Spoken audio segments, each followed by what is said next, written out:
অনুমোদনহীন কোনো স্থানে হাট বসানো হলে পশুসহ মালিককে ধরে নিয়ে আসা হবে, এমনটা জানালেন ডিএমপি কমিশনার হাবিবুর রহমান। সকালে কুরবানির পশুর হাটে ঢাকা মেট্রোপলিটন পুলিশ কর্তৃক গৃহীত নিরাপত্তা বিষয়ে প্রেস ব্রিফিংয়ে কথা জানান তিনি। বলেন, প্রতিটি হাটের নিরাপত্তার জন্য আলাদা আলাদা সমন্বয় টিম গঠন করা হয়েছে। সিলন ফ্যামিলি ব্লেন্ডের কড়ালিকার আর সতেজ স্বাদের পারফেক্ট ব্লেন্ডে স্বপ্নেরা মিলুক টানা। এছাড়া রাজধানীর প্রতিটি প্রবেশ পথে পুলিশ পাহারা থাকবে।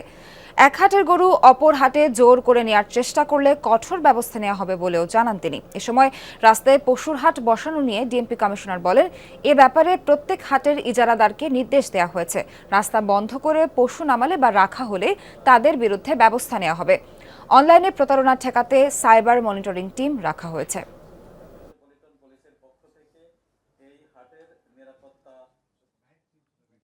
কোনো অবস্থায় যেন গরু রাস্তার উপরে না আসে এবং রাস্তার উপরে ট্রাক থেকে গরু নামানো না হয় সেটি ব্যবস্থা করবে। এবং যে হাটের এরিয়াটুকু সেটি চৌহদ্দি বাঁশের বেড়া দিয়ে তারা নির্ধারণ করে রাখবে।